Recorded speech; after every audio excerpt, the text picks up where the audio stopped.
This Family Life News podcast is made possible by the support of listeners like you. Next on the 5 o'clock report. The lowest tax rates in 70 years. Are there any other important facts that you chose not to reveal? Tear out DEI and CRT initiatives, root and branch out of institutions. We did it. The house is here. My brothers have to learn how to catch a pass. All right. Now, let's go to the newsroom. Good afternoon and welcome to the broadcast. I'm Family Life News anchor Sarah Harnish. Hochul and Hegseth on the main stage today. We begin with the governor of New York and the State of the State address from Albany. Our future depends on the ability of every family to afford the essentials of life. Kathy Hochul saying the Empire State is too expensive to live in. She rattled off some 200 proposals this afternoon for the coming year, including cash for first-time home buyers' down payments and a middle-class tax cut that would help anyone making under $323,000 a year. The tax cut I propose today and will fight for in the coming months will deliver the lowest tax rates in 70 years.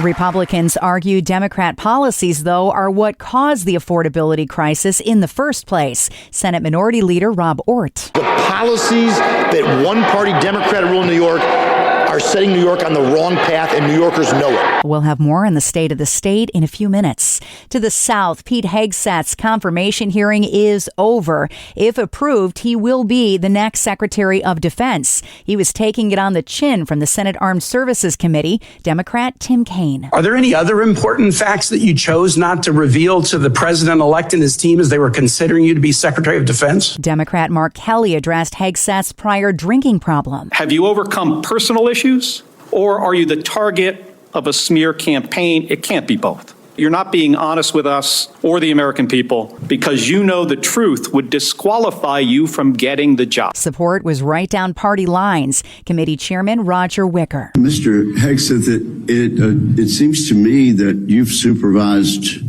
far more people than the average United States Senator supervises typically. Republican Eric Schmidt wanted answers on DEI policies in the U.S. military. Thank you for your clarity in restoring a warrior ethos, which is in stark contrast to the ethos we've seen the last 4 years, which is of weakness and wokeness. Hegseth responded by saying the woke movement is over. You have to tear out DEI and CRT initiatives, root and branch out of institutions. 100%. And then you have to put in Army, Navy, and Air Force secretaries and others at the helm who are committed to the same priorities. Equity is a very different word than equality. Equality is the bedrock of our military. Men and women, duty positions in uniform, black, white, doesn't matter. We treat you equally based on who you are in the image of God as an individual. We all get the same bad haircuts. The questioning lasted 4 hours. Now we wait for a vote. It takes a simple majority in the Senate to confirm cabinet picks.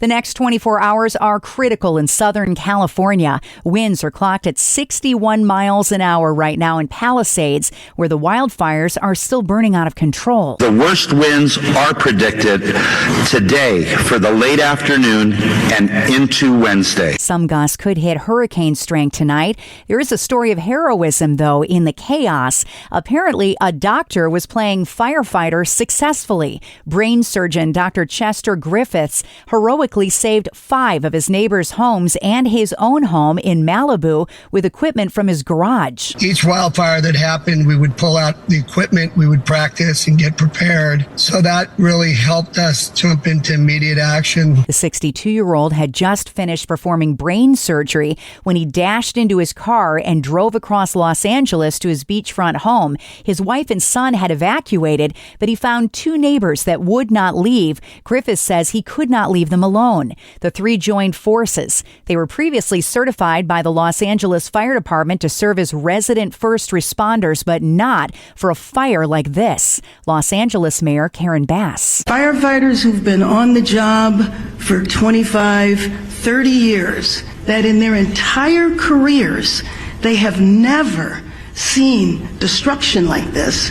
They have never seen wind so fierce. Armed with fire hoses, spades, and N95 masks, when the inferno swept through Griffith's cul-de-sac for 5 harrowing days, they managed to defend the 6 houses from the raging blaze. Hurricane-force winds hurled flaming embers the size of footballs through the air. Why is it worth it to you to want to stay behind to protect this rather than just evacuate? It's our heart and soul. It's our family. It's our community. At the end of it all, the 3 men held the fire at bay in a miraculous feat of determination. We did it. The house is here. Now to England. Princess Kate said today her cancer is officially in remission. She made a thank you visit to the London hospital where she was treated today, calling the care there exceptional. In Israel, protesters are forming a human chain demanding the release of all hostages being held in Gaza. A draft deal has been reached in principle. Israel's Deputy Foreign Minister Sharon Haskell. I hope we will witness progress in the very near future, and especially today. Back in the U.S., President Biden will give a farewell address to the nation in a primetime speech from the Oval Office tomorrow night. Republican Congressman Corey Mills is not impressed with his record. And as far as CNN and all the media propping him up like a weekend at Bernie's routine, they need to start calling it the way it is. Biden inflation has absolutely crippled the American people. Tens of millions of illegals have come across our borders. We had the botched withdrawal from Afghanistan that cost us 13 brave heroes. That's the real Biden administration. The president's speech set for 8 p.m. tomorrow night. And if you're good at reading cursive, the National Archives is looking for volunteers to help transcribe historic documents ahead of the nation's 250th anniversary. The trouble is, all those documents are handwritten in cursive and date back to the Revolutionary War. Still to come on the 5 o'clock report, cell phones in classrooms in the Empire State. Your home insurance may go up because of California, and new food allergy legislation in Pennsylvania. Those stories after weather with Kevin Williams. Mostly cloudy, brisk winds, and cold tonight through Wednesday with shifting areas of flake snow and flurries. There'll be areas of blowing snow as well out in the open countryside. Below temperature in the teens. Wednesday, lake snow, shifting bands, but several additional inches east of the lakes. Elsewhere and otherwise, partly cloudy with a few flurries and cold. The high temperature Wednesday, 20s.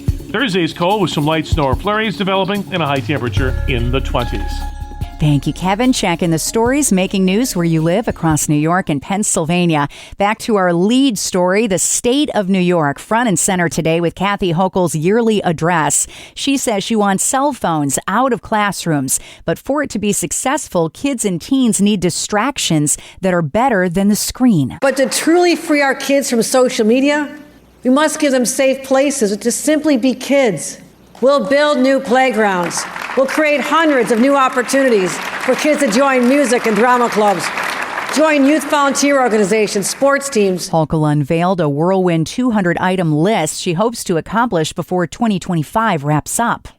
Driving down crime, lowering taxes, investing in childcare and education, jobs, new homes, clean energy, small businesses, and building a strong economy that'll endure for generations. When it comes to new taxes and fees, even Democrats like James Skoufis have their limit. I am going to be carte blanche opposed to any talk about increasing taxes and new fees that hit the middle class, the working class, basically anyone that's not a millionaire. Experts are warning the insurance issues Californians are facing in the wake of those devastating wildfires will cause problems for people in the Family Life listening area eventually. Over time, as these natural disasters continue to happen, and the payouts and the billions lost, the insurance companies have to spread out the premium increases across the country. So do I think it's going to be overnight we're going to see our rates go up? No, but I think gradually over time, they're not going to ever go down. Rochester, New York-based insurance adjuster Matthew Harding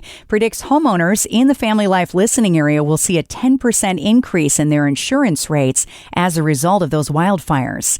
New food allergy legislation is in the works in Harrisburg. The bipartisan bill sets protocols for restaurants to follow. If approved, restaurants would be required to display food allergy disclaimers on menus, put up educational posters about food allergies in cooking areas, and provide food allergy training for employees. 33 million Americans have some type of food allergy.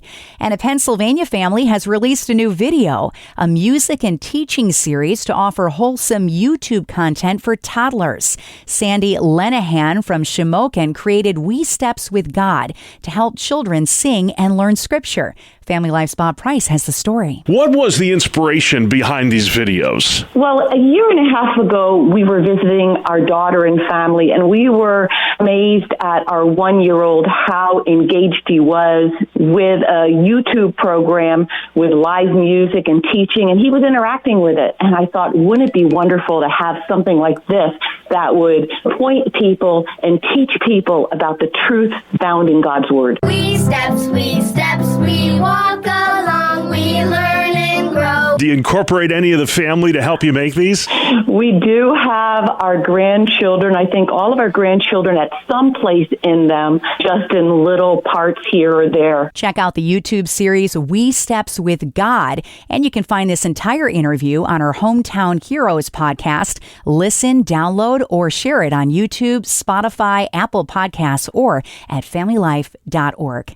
Time next for tonight's market report brought to you by Faithward Advisors. Wall Street is closing mixed after a roller coaster session. At the final bell, the Dow Jones Industrial Average gained 221 points to 42,518. The S&P 500 rose 6 points to 5842, and the Nasdaq fell 43 points to 1944. Faithward Advisors is a Christian financial planning firm online at faithwardadvisors.com.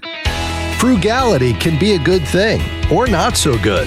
Hi, I'm Rob West with a Faith and Finance Minute. Carolyn Kolupka wrote a piece about this for faithfi.com. She notes that frugality means being careful with your financial resources. And yes, a frugal person could be exhibiting the commendable virtues of patience and self-control. But frugality could result from selfishness and greed, clutching things tightly and typically being unwilling to share and be generous. The point is that frugality isn't an end itself. Being careful with one's financial resources becomes good when it's in service to the idea that we are stewards of what belongs to the Lord. Frugality shouldn't be about being cheap, but about being a wise steward of what belongs to God. We can help you learn to manage your money according to biblical principles when you download the free FaithFi app. You'll find it on our website at faithfi.com. Coming up on the 5 o'clock report, 5 boys ages 11 to 17 started a basketball game in Corning, New York last night. It has never been done in the Empire State before. That story after weather with Kevin Williams. Cold night is coming up tonight with lake effect snows in the belts, and more lake flakes are due tomorrow. The pattern will relent a little bit in terms of lake effect. Could be some messy weather this weekend. Plenty to track and watch. So for tonight, it'll be cold throughout. A couple of scattered flurries outside of lake effect zones, and heavier lake snows will accumulate several additional inches. Low temps teens, high temps tomorrow 20s. Thursday cloudy with some snow, mostly light, and a high temperature generally in the 20s. Thank you, Kevin. Finally, at 5, history was made. A rare feat at a Christian high school last night in Corning, New York. 5 boys from the same family started a basketball game. It has never happened before in the Empire State. I sat down with the Peters boys to ask about their double-digit win, Corning Christian Academy over the Port City Royals from Oswego. Let's listen in. On the starting lineup, most of the team, we've got Tyrus, who's age 17. Hey, Tyrus. Hi. Teddy is 16. Hi. Denton is 14. Hi. Garrig is 13. Hi. And Mickey is 11. Hello. You guys won the game. How did it feel? Oh, it was pretty exciting. Did you have any big plays? No. Well, I did score 11 rebounds, which I felt pretty good about. I like Denton's shot. Denton made a shot early at the beginning when we were all playing together that really was nice. What is it like to play with your brothers? Is it better or worse than intense pillow fights at home? I actually think it was better. It's fun to play together. Brothers stick together, and, when we work together, we can get stuff done. And that these opportunities aren't going to happen every time. What advice can you give to siblings that are playing in the same sports like you guys just did that might be listening? Work with each other. Brothers are we've had fights before, but work with each other, play together. Iron sharpens iron. I will say this. Out of all of us, Mickey is the most knowledgeable of basketball. The 11-year-old brother is the most knowledgeable? I'd say so. Why do you say that? Does he watch a lot of YouTube videos, or he just has lots of natural talent? Yeah, he plays 2K. He watches all sorts of videos. He goes outside and works. So once he grows up, he'll be pretty good. So of the 5 boys, who do you think plays the best? Me. Okay, who's me? Who's me? Denton. Denton plays the best out of the 5 of you guys. So Denton's 14. Tell me why. Way more confidence than these guys on the court. All right, we'll have to settle this outside. I'm not. Tyrus, is this your senior year playing? Yeah, this is my senior year, so I'll be done after this. Pretty incredible you got to play with your 11-year-old brother before you graduated. Where is your headspace? How are you feeling about moving on to the next thing and the time that you've had with your brothers playing this year? I'm definitely going to miss it, but, I'm excited for my future and what I got planned. How do you think Jesus has played a role in what you've learned about basketball and how you apply that to your life and playing with each other? In the Bible, it says a lot about being in fellowship with each other. So, just like when one of us makes a mistake, we're not bringing each other down, we're lifting each other up. My brothers have to learn how to catch a pass. All right.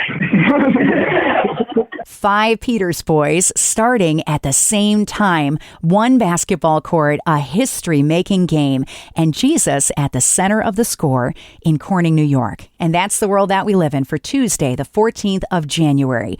I'm Sarah Harnish, and this is the 5 o'clock report on Family Life. Thank you for listening to this Family Life News podcast. If you've been encouraged by what you've heard, please share it with others and click the subscribe button to automatically receive future episodes. Family Life is a listener-supported ministry. Podcasts like this are made possible by your financial partnership. Find out more at familylife.org.